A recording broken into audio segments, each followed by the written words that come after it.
因为我说实在，因为我从我关心自己原住民问题的过程里面，相对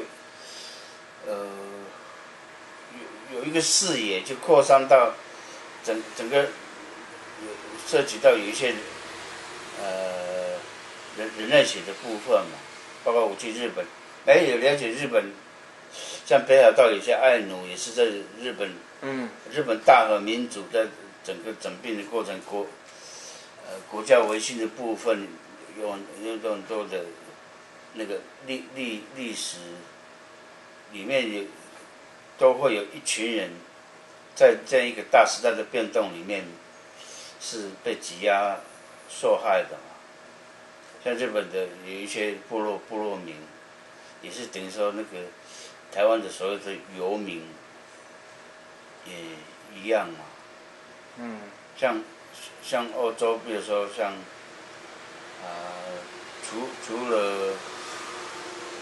除了非洲有些国家，就欧洲殖民一段的有一些国家跟地区，也是有这种那个殖民状态跟历史的，比如说澳洲，后来他逐渐也解放跟当地的那个原住民就毛利族，就澳洲总理就是道歉嘛，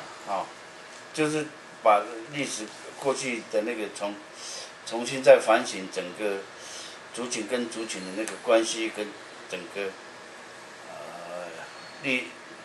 历史以来的那个民主冲突，能够通过比较新的思维，比较新的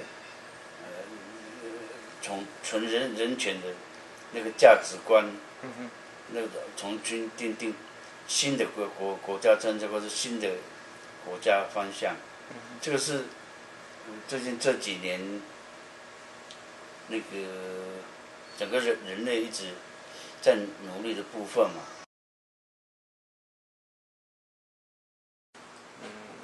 你相信呢？100年以后，原住民就不见了吗？我能说，可能不用100年吧，还会有一些影子了。可是就像今天我们在看所谓的那个平埔族一样嘛，比如说那个小林村，没有几个人知道他们本来就是原住民啊。那个天灾以后，大家深一步在谈的时候，在了解说，原来他们本来就是原住民，后来就汉化，后来他们主要的语言还是以福佬话为主的嘛，那就他们本来就是整个转换过程长期下来，像有些地方还是啊，像那个像埔里还有一些那个所谓用那个福佬话叫恰饭，其实他们自己也已经不会，可是他们从族谱里面很清楚知道他们本来就是早期的原住民之一嘛，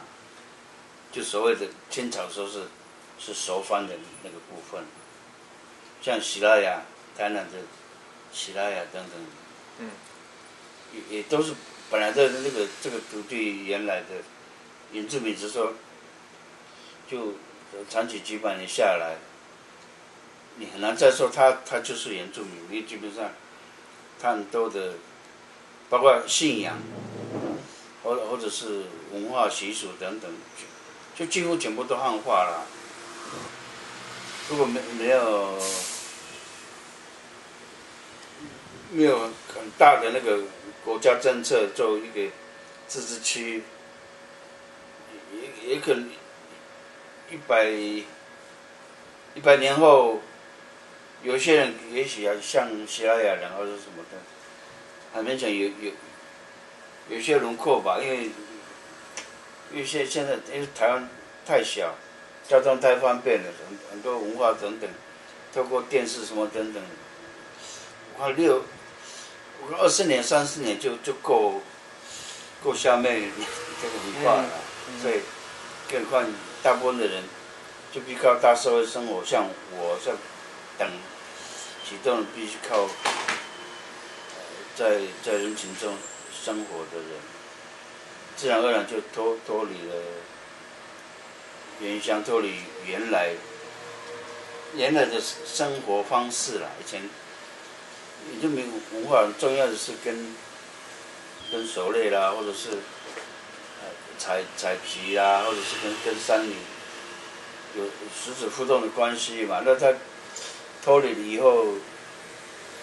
这些不是他生活的部分，基本上就没有可以延续了。嗯，就很自然就消失吧。那个